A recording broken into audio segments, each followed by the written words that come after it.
नमस्कार, मैं आपकी होस्ट ज्योति झा, लेखिका पुणे से, कॉलमनिस्ट। स्वागत है आप सभी का हमारे podcast series spectrum and beyond, from book to impact, life on a spectrum. हमारी जो पुस्तक है उस पर ये पॉडकास्ट बेस्ड है, क्योंकि ये ऑटिज्म अवेयरनेस मंथ चल रहा है और इस सीरीज़ में हम अपने दर्शकों के समक्ष ला रहे हैं ऐसी बड़ी बड़ी हस्तियों को जो अपने कार्य क्षेत्र में बहुत नाम कर रहे हैं, समाज को प्रेरित कर रहे हैं, किसी न किसी ऐसे विषय से जुड़े हुए हैं जिससे सभी को प्रेरणा मिलती है। तो आज हम ऐसे ही एक स्पेशल गेस्ट को मिल रहे हैं, उनका स्वागत करते हैं, किशले किशोर जी। जो नमस्कार, स्वागत है सर आपका। पहले तो धन्यवाद अपना समय देने के लिए, क्योंकि ये बहुत व्यस्त रहते हैं, बहुत मुश्किल से इनका समय मिल पाया है। ये एक सामाजिक कार्यकर्ता है, एक लेखक हैं और इनके बारे में जितना कहा जाए उतना कम है। ये एक परिचय के मोहताज नहीं हैं।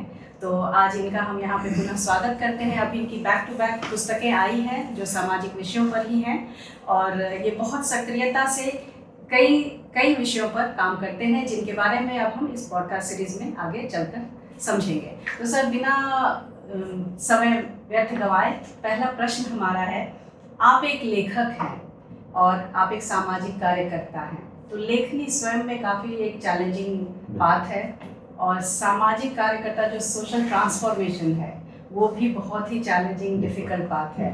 तो ये दोनों कैसे आप इंटरमिंगल करके साथ में कर पा रहे हैं? मतलब दोनों का सामंजस्य कैसे बैठ रहा है? जी। देखिए, मैंने कहीं पढ़ा कि अगर इस धरा पे आपको जीवित रहना है तो आपको किताब लिखना चाहिए। तो मुझे लगा कि चूंकि मैं सामाजिक जीवन में लंबे समय से काम कर रहा हूँ और मेरे से कोई भी ऐसा क्षेत्र नहीं है जो अछूता है। मैंने हर क्षेत्र में काम किया है और कर रहा हूँ, चाहे वो यूथ एम्पावरमेंट हो या महिलाओं के सशक्तिकरण की बात हो, खेल खिलाड़ियों को मदद करने की बात हो या फिर सुदूर देहात में जाकर उनको जागरूक करने की बात हो। तो मैंने हर क्षेत्र में प्रयास किया है कि अपना बेहतर करूँ। तो मुझे इन 12 वर्षों में जो मैंने महसूस किया वो मैंने उस किताब के माध्यम से लाने की कोशिश की। मैं पहले सामाजिक कार्यकर्ता हूँ, मैं अपने आप को लेखक नहीं मानता, लेकिन मुझे लगता है कि बेहतर लेखक वही हो सकता है जो अपने अनुभवों को, जो सामाजिक जीवन में आपने अनुभव प्राप्त किया है, उसमें कई चीज़ें आती हैं, आपके अनुभव भी होते हैं, आपके संघर्ष के दरमियान बहुत कुछ सीखने को मिलता है। उसको मैंने कोशिश किया किताब में एक मोटिवेशनल तरीके से, जब कोई उसको पढ़े ना तो कई बार मैं देखता हूँ कि लोग अपने संघर्षों को बहुत विविध तरीके से लिखते हैं, तब जब कोई सामने वाला पढ़ता है तो उसको लगता है कि बड़ा मुश्किल है। मैंने बहुत सरलता से कोशिश किया कि जब कोई पढ़े तो उसको लगे कि नहीं, ये चीज़ें मैं कर सकता हूँ और ये आसान है। बिल्कुल बिल्कुल, बहुत अच्छी बात कही आपने। जैसे आपने कहा, मैं पूछने ही वाली थी कि आप एक सोशल रिफॉर्मर पहले हैं या राइटर, तो वो आपने पहले ही कह दिया। सोशल रिफॉर्मर पहले हैं जी। बट आपकी जो दोनों पुस्तकें बैक टू बैक आई हैं, एक तो वो काफ़ी गंभीर विषय है और काफ़ी प्रेरक विषय है, तो उसके बारे में भी हम आपसे जानना चाहेंगे। और आप बहुत हम्बल हैं जो आप बोल रहे हैं कि आप अपने आप को लेखक नहीं मानते, क्योंकि आपकी पुस्तकें जो हमने देखी हैं बहुत ही अच्छा है। आप बोल रहे हैं सरल है, लेकिन वो बहुत लोगों तक पहुँचे, क्योंकि वो घर घर पहुँचे वो प्रेरणा। तो कृपया अपनी पुस्तकों के बारे में देखिए, एक किताब जो पहली किताब आई वो तो मैं कह सकता हूँ कि देश के चर्चित IPS ऑफिसर विकास वैभव जी, जो अभी बिहार में IG हैं, उनके ऊपर मैंने किताब लिखा है। फिर एक अभियान चला रहे हूँ बिहार में, जिस अभियान का नाम है लेट्स इंस्पायर बिहार, और मैं उस अभियान से तकरीबन 8 वर्षों से जुड़ा हूँ, 7-8 वर्षों से मैं जुड़ा हूँ और उनसे मैं जुड़ा हूँ 10 वर्षों से। तो मैं बहुत करीब से देखा कि एक सख्त प्रशासनिक ऑफिसर और एक बेहतरीन इंसान, सुचिता, ईमानदारी की प्रतीक आप कह सकते हैं उनको। तो मुझे लगा कि जब ऐसे लोगों के ऊपर किताब अगर हम लिखते हैं तो जो नई पीढ़ी है जब उनको पढ़ेगी, चूंकि किताब लिखने का उद्देश्य ये भी था कि नई पीढ़ी कहीं ना कहीं किताब से दूर होते जा रही थी और उनका किताब से लगाव घटना ये समाज के लिए अच्छा है। अगर युवाओं का लगाव किताब से अगर दूर होता जा रहा है तो ये अच्छे समाज के लिए कहीं भी ये अच्छे संकेत नहीं है। तो मैंने सोचा कि कुछ ऐसा करूं जिससे कि युवाओं का रुझान बढ़े। चूंकि विकास वैभव अभी ट्रेंडिंग स्टार कह सकते हैं उनको, आप बिहार में उनको लोग पढ़ना चाहते हैं और यही कारण है कि अभी तक बहुत नई पुस्तक आई है और काफ़ी प्रतियां उनकी बिक चुकी है। 500 से ऊपर प्रतियां बिक गई है, जो एकदम से नवोदित लेखक, मेरी पहली किताब और उसकी 500 प्रतियां बिक जाए तो मुझे लगता है कि ये मेरी सफलता है। और उस किताब का नाम भी मैंने बहुत ही अलग रखा था, the man beyond the barriers. मतलब एक ऐसा व्यक्ति जो सीमाओं से परे है। तो विकास वैभव सीमाओं से परे है और आज उनका जो अभियान है लेट्स इंस्पायर बिहार, एक IPS ऑफिसर होते हुए भी वो बिहार में इस अभियान को इतना बड़ा कर चुके हैं कि उस अभियान के सामने में राजनीतिक दल भी छोटे पड़ रहे हैं। बिहार के जितने बड़े बड़े सभागार हैं वो उस अभियान से भर चुके हैं। 3.5 लाख लोग उस अभियान से जुड़े हैं। तो ऐसे व्यक्ति पे किताब लिखना मेरे लिए गर्व का विषय है। जी, बहुत बढ़िया। और ये और भी लोगों तक ये संदेश पहुंचे। पहले तो आपको बधाई, 500 प्रतियां बिकी। ये एक लेखक, नवोदय लेखक जैसा आप खुद को बोल रहे हैं, हालांकि काफ़ी एक्सपीरियंस्ड हैं आप, और उसे आपने उकेरा है इन पुस्तकों में। और जिन के बारे में आपने बात की, जो व्यक्ति नहीं व्यक्तित्व हैं, तो ये एक गंभीर जिम्मेदारी होगी उनके बारे में लिखना, क्योंकि जैसा आपने कहा लोग जानना चाहते हैं, लेकिन अगर पढ़ना चाह रहे हैं ये तो बहुत अच्छी बात है। तो क्या आपके लिए चुनौती रही और क्या अच्छा रहा ये पुस्तक लिखते हुए? नहीं, जब मेरे दिमाग में ये बात आई तो मैंने उनसे पहले साझा नहीं किया। मुझे अचानक से एक दिन मुझे ये जहन में आया। और जहन में कैसे आया, क्योंकि मैं उनसे जुड़ा हूँ और उनके अभियान में मैं सक्रिय रूप से काम कर रहा हूँ, एक सिपाही के रूप में हूँ। तो मुझे लगा, कई लोग हमसे ये सवाल करते थे, कई लोग तो ऐसे बोलते थे कि अच्छा विकास वैभव जी ने VRS ले लिया क्या, क्योंकि उनकी सक्रियता इतनी अधिक है कि लोग ये सोचते थे कि एक IG को इतना समय कैसे मिलता है। जब सच्चाई है कि वो सप्ताह में सिर्फ 2 दिन, शनिवार रविवार को, जिस दिन छुट्टी का दिन होता है उस दिन वो सक्रियता करते हैं, लेकिन वो 2 दिन में तकरीबन वो 2 दर्जन कार्यक्रम करते हैं। 2 दर्जन, मतलब उनकी ऊर्जा बहुत असीम है।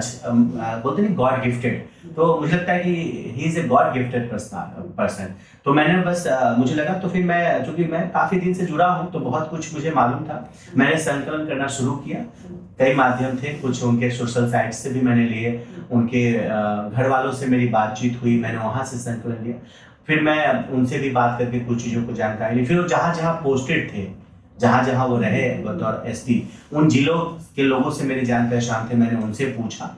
इस प्रकार से मैंने पहले सारी जानकारियाँ इकट्ठा की। सारी जानकारियाँ बिल्कुल दुरुस्त थी।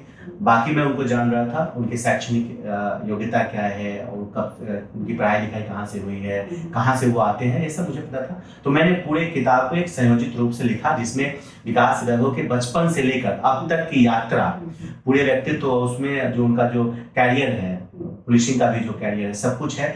इसके अलावा हमने आगे की जो उनकी योजनाएं हैं, आगे की जो भविष्य में, जैसे लेट्स इंस्पायर बिहार के माध्यम से वो क्या बदलाव चाहते हैं, उस अभियान का उद्देश्य क्या है, इन सब चीज़ों को भी मैंने उस किताब में लिखा है। लोगों ने पढ़ा है, लोगों के रिव्यू बहुत अच्छे आए हैं। लोगों ने कहा है कि बहुत ही सरल शब्दों में आपने विकास वैभव जी की जो पूरी जिंदगी है उसको आपने उस किताब में उकेरा है। तो मेरे लिए खुशी की बात थी कि पब्लिक, जिन लोगों ने भी किताब पढ़ा उनके रिव्यू बहुत अच्छे आए हैं जी। एक और दूसरी किताब है जिसका लोकार्पण अभी हुआ नहीं है, लेकिन किताब आ गई है, उत्कर्ष पथ। ये एक मोटिवेशनल बुक है, और कोई भी जो भी व्यक्ति उस किताब को पढ़ेगा ना, उसको लगेगा कि इसमें तो मेरी कहानी लिखी है। अगर आप पढ़ेंगे तो आपको लगेगा कि तो मेरी कहानी है। अगर कोई नवयुवक पढ़ेगा तो उसको लगेगा ये तो मेरी कहानी है। मतलब इस प्रकार की नाम ही उत्कर्ष पथ, मतलब वो पथ जिस पे चल के आप उत्कर्ष को प्राप्त कर सके, जिसके लिए हर कोई परेशान है। हर कोई चाहता है कि 150 करोड़ की आबादी में उनको स्पेशल अटेंशन मिले। जैसे आज आप मेरा ये इंटरव्यू कह सकते हैं, पॉडकास्ट कह सकते हैं, आप कर रही हैं। बिहार की आबादी तकरीबन 16 करोड़ के आसपास पहुंच गई है, और 16 करोड़ में मैं एक भाग्यशाली व्यक्ति हूं जिसका आप पॉडकास्ट कर रही हैं। तो मुझे लगता है कि यही एक व्यक्ति से व्यक्तित्व की यात्रा है, और मुझे लगता है कि हर इंसान को इसके लिए प्रयास करना चाहिए। पद के लिए आप परेशान मत होइए कि मुझे ये पद चाहिए, मुझे वो पद चाहिए। पद क्षणिक होता है। देखिए, आज ही बिहार के माननीय मुख्यमंत्री श्री नीतीश कुमार जी तकरीबन 21 वर्षों तक मुख्यमंत्री रहते हुए आज वो पद को छोड़ रहे हैं। पद तो एक दिन जाना ही है, सबका जाना है, लेकिन आपका जो कृतित्व है वो हमेशा रहेगा। तो इसलिए मुझे लगता है कि वो व्यक्ति से व्यक्तित्व की यात्रा के लिए हम लोग काम कर रहे हैं। बहुत अच्छी बात कही आपने, व्यक्ति से व्यक्तित्व की यात्रा। और ये जो आपकी दोनों पुस्तकें, उत्कर्ष पथ, एक तो नाम सच में आपने जो कहा स्वयं में बहुत प्रेरक है, और हम बहुत सारी शुभकामनाएं देते हैं आपकी दोनों पुस्तकें ऐसे ही बेस्ट सेलिंग हो जाए, बेस्ट सेलिंग ऑथर आप हो।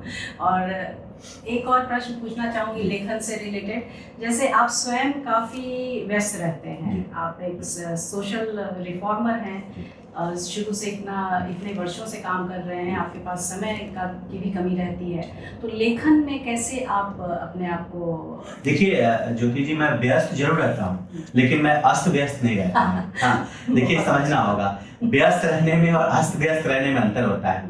व्यस्त होने का मतलब है कि अभी मैं आपसे बात कर रहा हूँ तो लोगों को ये लग रहा है कि अरे किसले जी पटना में है, फिर इसके बाद मैं जाऊंगा मेरे जिले में एक खेल प्रतियोगिता में उसका शुभारंभ करूंगा।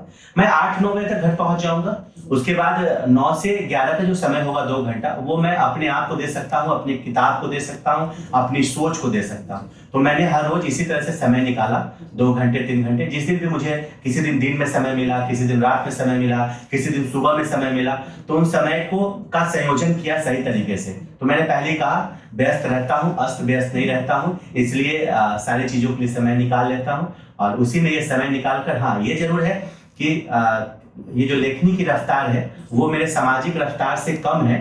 12 वर्ष के सामाजिक जीवन के बाद मेरी 2 किताब आई हैं और हो सकता है कि फिर 2 किताब आने में 2-4 साल लग जाए। हाँ, क्योंकि मैं बहुत ज्यादा मैं इन चीजों में नहीं पढ़ना चाहता, लेकिन हाँ मैंने इसलिए ये किया कि मुझे लगा कि मुझे करना चाहिए और मैं कर सकता हूँ। मुझे खुद पर विश्वास होना बहुत जरूरी है और मुझे खुद पर विश्वास है। मतलब मैं बहुत वो व्यक्ति नहीं हूँ जो सेल्फ कॉन्फिडेंस में तो बहुत जरूरी भी है ना। अगर आप खुद पर खुद विश्वास नहीं करेंगे तो दूसरे कैसे विश्वास करेंगे आपके ऊपर? बहुत अच्छी बात आपने फिर से कही। और जैसा आपने कहा, इतने करोड़ की आबादी है हमारे स्टेट में, लेकिन आज आप यहाँ बैठे हैं इसलिए क्योंकि आपने वो ख्याति प्राप्त की और उसके बावजूद आप इतने हम्बल हैं कि आप समय दे पा रहे हैं हमें, तो ये हमारे लिए गर्व और सम्मान की बात है। तो बहुत बहुत धन्यवाद आपका फिर से। और अब हम आगे चलते हैं। आपने जो ये मुहिम कही, लेट्स इंस्पायर बिहार, जिससे आप जुड़े हुए हैं, तो आपके लिए पर्सनली क्या है, बिहार किस प्रकार से इंस्पायर होना चाहिए और आगे क्या डेवलपमेंट, जैसे एक विकसित बिहार, विकसित भारत की हम बात? देखिए 2047 तक भारत को विकसित राष्ट्र बनाने का जो संकल्प है वो संकल्प तभी पूरा होगा जब बिहार विकसित होगा। और आप अगर अन्य राज्यों से तुलना कर लेंगे, बिहार की तुलना करेंगे, तो अभी हम बहुत पीछे हैं। ठीक है, बहुत सारी चीजों में सुधार हुआ है, इंफ्रास्ट्रक्चर अच्छे हुए हैं, सड़क का बहुत निर्माण हुआ है और लेकिन कई काम बचे हैं। जैसे शिक्षा और स्वास्थ्य के क्षेत्र में हम अभी बहुत पीछे हैं। अगर हम देखेंगे तो हमारी जो प्राथमिक शिक्षा है, जो 10वीं तक की शिक्षा है, इसमें कहीं कोई गुरेज नहीं कहते हुए कि अभी हम बहुत पीछे हैं और हम अभी प्राइवेट स्कूल पे निर्भर हैं। लेकिन अभी भी ग्रामीण क्षेत्रों के बच्चों के लिए प्राइवेट स्कूल में पढ़ना और उनके महंगे फीस को देना, ये बहुत मुश्किल है। तो बिहार को अभी एजुकेशन के क्षेत्र में और हेल्थ के क्षेत्र में एक बड़े रिफॉर्मेशन की जरूरत है। तो ऐसे में जो LIV का जो अभियान है, लेट्स इंस्पायर बिहार, उसमें हमारे जो प्रणेता है विकास वैभव जी, जो एक बहुत चर्चित IPS ऑफिसर है, IG है बिहार में, उनका ये कहना है कि हम अपने अपने हिस्से का कार्य अच्छे से कर लें। मतलब सबको अपनी अपनी जिम्मेवारी दी गई है। आप देखेंगे तो आपकी जिम्मेवारी, हमारी जिम्मेवारी, सबकी जिम्मेवारी, उसको हम बेहतर तरीके से कैसे करें, तो इसके लिए LIV प्रयासरत है। LIV के प्रणेता जो है विकास वैभव, वो इसको कहीं से राजनीतिक मुहिम नहीं मानते और हम लोग भी नहीं मानते हैं। क्योंकि आप देखेंगे हम लोगों ने स्टार्टअप समिट किया है। स्टार्टअप समिट करने का मतलब था कि बिहार में लोग स्टार्टअप लगाएं। तो लेट्स इंस्पायर बिहार जैसे अगर मुहिम 2-4 अगर बिहार में हो जाए तो निश्चित रूप से बिहार की कायाकल्प हो जाएगी। और इस मुहिम के माध्यम से बिहार की सूरत बदली है। मुझे याद है जब तालकटोरा स्टेडियम दिल्ली में अभी एक कार्यक्रम हुआ था स्टार्टअप समिट का, पूरा स्टेडियम भरा था, तो वहाँ पर जो सकारात्मक चीजें निकल कर आई थी, वहाँ से कई इन्वेस्टर्स बिहार में आके इन्वेस्ट करने को तैयार हुए हैं। जब इन्वेस्टर्स आएंगे तो बिहार का इंफ्रास्ट्रक्चर बड़ा होगा, यहाँ के नौजवानों को रोजी रोजगार मिलेगा। तो यही हमारा मुहिम है। बहुत बढ़िया। और ये परिवर्तन तो दिख रहा है और ऐसे ही आगे बढ़ती रहे ये यात्रा और सफलता की ओर, अपने लक्ष्य प्राप्ति की ओर आगे बढ़ती रहे। और आपके लिए सफलता के क्या मायने हैं, अगर आपको युवाओं को ये संदेश देना हो तो क्या? मैं बहुत सामान्य तरीके से कहता हूँ कि सफलता का मतलब ये है कि आप संतुष्ट हैं, आपके घर वाले आपसे खुश हैं, आपके माता पिता आपसे खुश हैं, आपने किसी का बिगाड़ा नहीं है, भले ही आपने किसी का बनाया नहीं हो, आपने किसी का बिगाड़ा नहीं है। आप जहाँ हैं आप वहाँ आपकी एक अपनी पहचान है, ओन आइडेंटिफिकेशन है। आपको ये नहीं कहना पड़े कि मैं किसले किशोर बोल रहा हूँ, मेरे आपने मुझे पहचाना, मैं उनके साथ मिला था, नहीं, आपकी अपनी पहचान होनी चाहिए और आप जहां भी हैं, जिस क्षेत्र में हैं, आप अपना बेस्ट दे रहे हैं, सर्वोच्च दे रहे हैं, तो मुझे लगता है कि वो व्यक्ति सफल है। क्योंकि देखिए, सफलता का कोई पैमाना कभी नहीं हो सकता। मैं मानता हूं कि कोई व्यक्ति अगर राजनीति के क्षेत्र में देख लीजिए, कोई व्यक्ति अगर काम कर रहा है तो उसकी इच्छा होती है कि विधायक बन जाए। जब वो विधायक बन जाता है तो उसकी इच्छा होती है कि काश में मंत्री बन जाता। मंत्री बन जाते हैं तो उनकी इच्छा होती है, अभी जैसे अभी नीतीश कुमार जी जा रहे हैं, तो बहुत लोग अभी इच्छा होगी कि मैं मुख्यमंत्री बन जाता, लेकिन बनेंगे तो कोई एक ही मुख्यमंत्री। तो इच्छाएं अनंत होती हैं, लेकिन आप इच्छाएं करिए, उनके पूर्ति के लिए आप उस क्षेत्र में कितनी मेहनत कर रहे हैं और कितने शिद्दत से मेहनत कर रहे हैं, इस पर निर्भर करता है कि आपकी वो इच्छाएं पूरी होंगी कि नहीं होगी। इसलिए मुझे लगता है कि सफलता का कोई पैमाना नहीं होता है। आप अगर संतुष्ट हैं, आप का मन संतुष्ट है, आपकी आत्मा संतुष्ट है, आप अंदर से खुश है अपने कामों को लेकर, तो आप सफल व्यक्ति हैं। और आप बहुत पैसा कमा लिए। और एक और चीज बताया तो ज्योति जी, बहुत लोग लगता होगा कि बहुत पैसा वाला व्यक्ति जो है वो वही सफलता का परिचायक। मैं कभी नहीं मानता कि जीवन में पैसा सफलता का परिचायक नहीं है। जिसके पास जितना पैसा है वो उतना ही ज्यादा परेशान है। क्योंकि आप अगर अभी देश के अगर आप उन मिलियनर्स को लीजिएगा जो अभी अपने रैंक को बचाने के लिए, उनको लगता है कि मैं चौथे पायदान पे था, मैं अचानक 10वें पायदान पे आ गया है, तो वो उसके लिए परेशान है। मतलब सफलता पैसे से नहीं, सफलता आपके कार्यों से, आपके व्यक्तित्व से ही होता है। बहुत अच्छी बात। तो इससे हम एक और सवाल पर आते हैं, महिलाओं की भागीदारी इस सफलता की यात्रा में या एक परिवर्तन ऋतु जो है उसमें, तो नारी शक्ति, नारी सशक्तिकरण पे भी आपका काफी कार्य रहता है, तो क्या इस पर आप कुछ प्रकाश डालना चाहेंगे? देखिए, एक बात बहुत स्पष्ट है कि ये इसमें कहीं कोई गुरेज नहीं है। आज महिलाएं बहुत मुखर हुई हैं, महिलाएं हर क्षेत्र में अच्छा कर रही हैं। पिछले 10 वर्षों का आप अगर रिजल्ट देखिएगा, आप 10, 12 का, आप नीट का रिजल्ट देखिए, या तमाम क्षेत्रों में आप देखिएगा महिलाओं की भागीदारी बढ़ी है। नीतीश कुमार जी ने बिहार में महिलाओं को 50% आरक्षण दिया। ये स्वागत योग्य कदम था। जब महिलाएं घर की दहलीज पार नहीं करती थी, आज महिलाएं घर की दहलीज से बाहर निकली हैं और वो न सिर्फ घर को चला रही हैं बल्कि वो राष्ट्र को भी चला रही हैं। तो महिलाओं का सशक्त होना सामाजिक रूप से बहुत जरूरी था। देखिए, पारिवारिक रूप से तो वो हमेशा सशक्त थी और रहेंगी, क्योंकि घर को वही चलाती है, लेकिन सामाजिक रूप से सशक्त होना उनके लिए बहुत जरूरी था और बिहार में महिलाएं सशक्त हुई हैं। और मुझे लगता है कि ये बहुत जरूरी है, क्योंकि महिला और पुरुष दोनों का बैलेंस होना, बराबर होना बहुत जरूरी था। और अभी भी बहुत कमियां हैं उनको। मुझे लगता है कि आप जैसी महिलाओं को देखकर ये कमियां दूर होंगी, उनको भी लगेगा कि नहीं, महिला आज देखिए हर क्षेत्र में, आप देखिए आज हमारी बिहार की बेटी फाइटर प्लेन उड़ा रही है ना, तो हर क्षेत्र में महिलाएं अच्छा कर रही हैं। खेल के क्षेत्र में देखिए, आज भारतीय क्रिकेट टीम ने वर्ल्ड कप जीता। कभी हम एक क्रिकेट मैच नहीं जीतते थे। महिला क्रिकेट टीम आज से 5 साल पहले जूझती थी, सिर्फ एक क्रिकेटर थी जो बहुत अच्छा खेलती थी, बाकी लोग नहीं खेल पाते थे। आज वही टीम वर्ल्ड कप जीत के आ रही है। तो ये इन्फॉर्मेशन है। बहुत लोग लगता है अच्छा, भारतीय महिला टीम ने क्रिकेट में वर्ल्ड कप जीत लिया तो क्या हो गया, नहीं, बहुत कुछ हुआ। उनको देखकर आज जो घर की जो पुरुष, जो चूंकि आप जानते हैं ना कि यहाँ तो पुरुष मानसिकतावाद की का जो जमाना है, उसमें लड़कियों को खेलने के लिए भी आज़ादी मिलेगी कि नहीं, देखो जीत के आए हैं। तो मुझे लगता है कि महिलाओं को सशक्त करना चाहिए और हर पुरुष को चाहिए कि वो अपने घर में अपनी माँ तो सशक्त होंगी, अपनी पत्नी को, अपनी बेटी को सशक्त करने के लिए काम करे। अगर हर पुरुष अपने घर में कर लेंगे तो सारे घर की महिलाएं सशक्त हो जाएंगी, है ना। बहुत सही बात कही आपने कि वो आज़ादी नहीं चाहिए हमें, वो बराबरी चाहिए, वो चॉइस चाहिए। बहुत अच्छी बात आपने कही, बहुत बहुत धन्यवाद। आप ऐसे ही कार्य करते रहें। अब कुछ प्रश्न जल्दी पूछूंगी, आपको समय।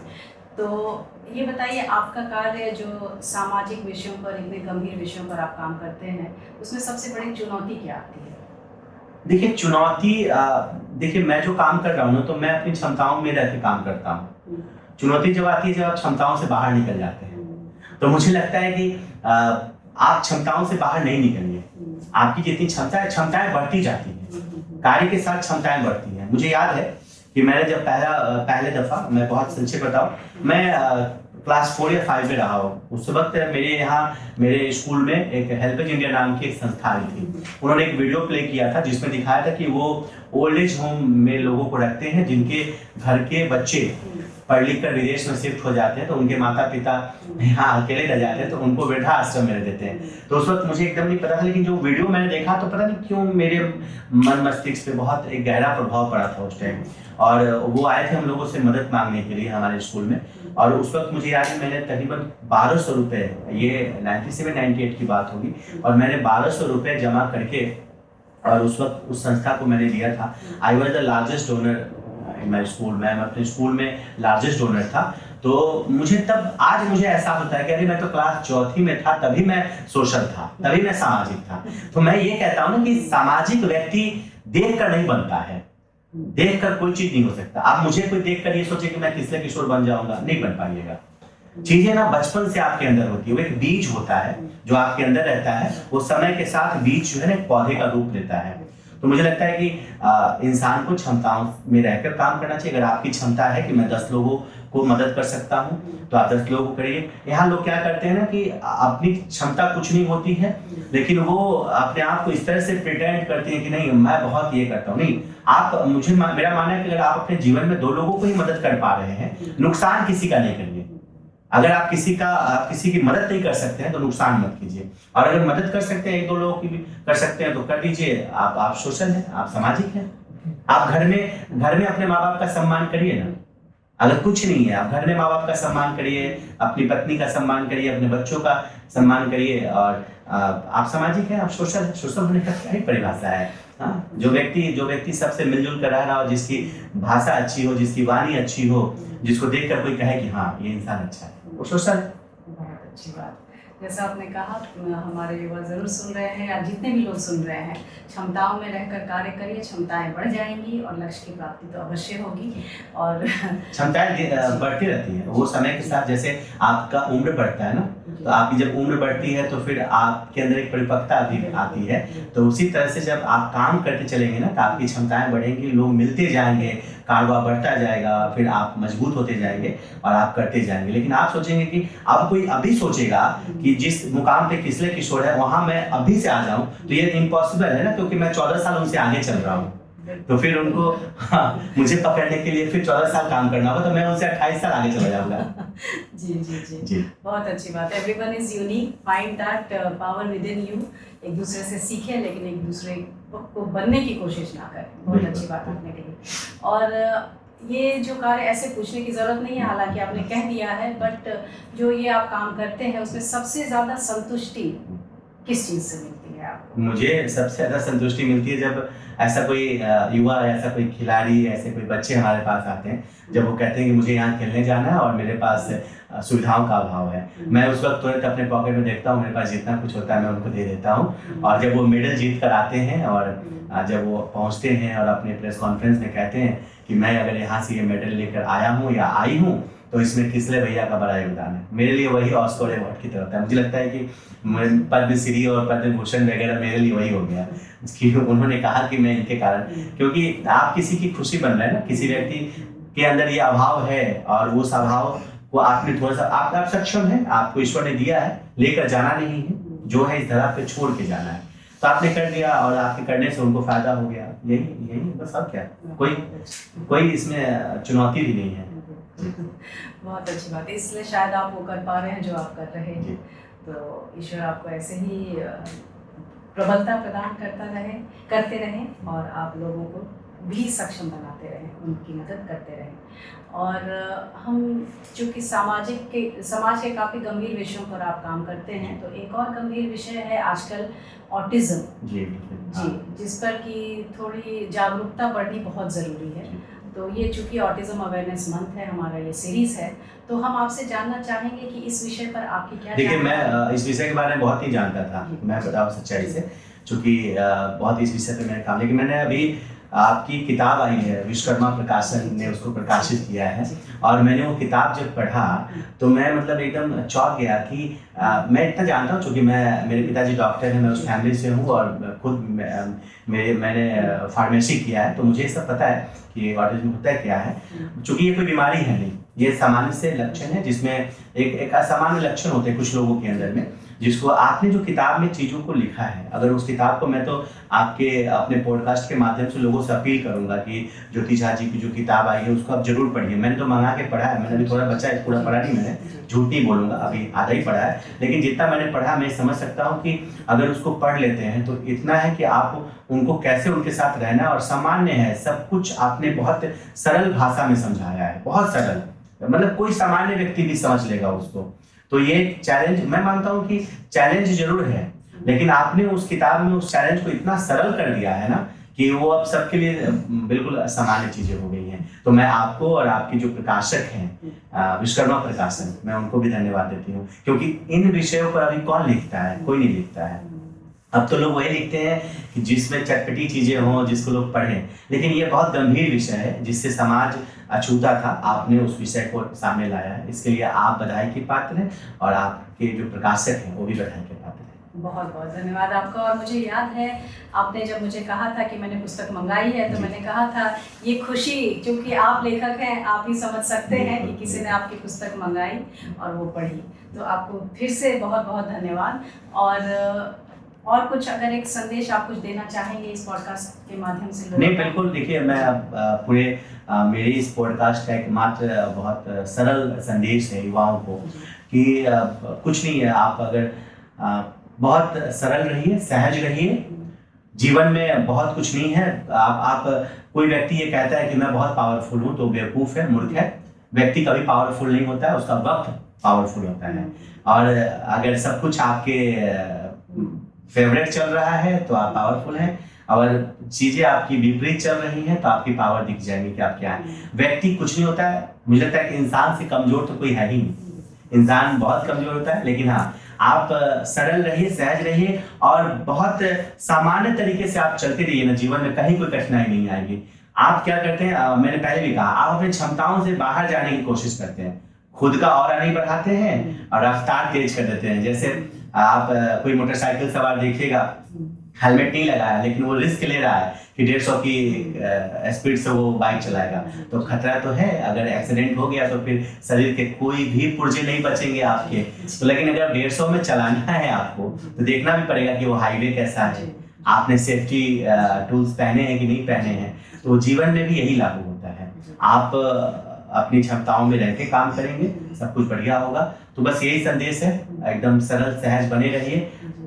जमाना आपको पूछेगा, अलग करने की कुछ कोशिश करिए, किसी का कॉपी नहीं कीजिए, हाँ कॉपीराइट का मामला आ जाएगा। आप कुछ अलग कीजिए, लोग पहचान बनेगा, और विविधताओं में करते रहिए। जीवन में विविधता होनी, जैसे हम खाने में हम विविधता रखते हैं, रोज एक ही खाना नहीं खाते, उसी तरह से अपने कामों में विविधता रखिए तो आप आगे बढ़ेंगे। बहुत बढ़िया। ये साहित्य और सामाजिक परिवर्तन की जो ये लय है, उन दोनों का समागम हमने आज देखा बहुत अच्छे से किशोर जी में। जी, तो आपका पुनः बहुत बहुत धन्यवाद और ढेर सारी शुभकामनाएं। मोटिवेशनल स्पीकर भी हैं आप, और आपकी जो ये आगामी पुस्तक है वो भी बेस्ट सेलर हो। और बहुत बहुत धन्यवाद आज हमारे लिए ये इतना अच्छा संदेश देने के लिए, और हमें भी चलिए बहुत अच्छा लगा। आप चलते थे, इन पंक्तियों के साथ अपनी बात को मैं समाप्त करता हूँ कि रात का अंतिम पहर है, बस एक दिया जलाए रखो, सुबह होने को है, बस यही माहौल बनाए रखो। तो मैं यही कहूँगा कि आप यही माहौल बनाए रखिए, अच्छे अच्छे लोगों को बुलाते रहिए। और मुझे मेरे लिए बहुत फख्र का विषय कि आप जैसी विदुषी महिला के साथ बैठ के हम पॉडकास्ट कर रहे हैं। शुक्रिया, thank you. Thank you so much.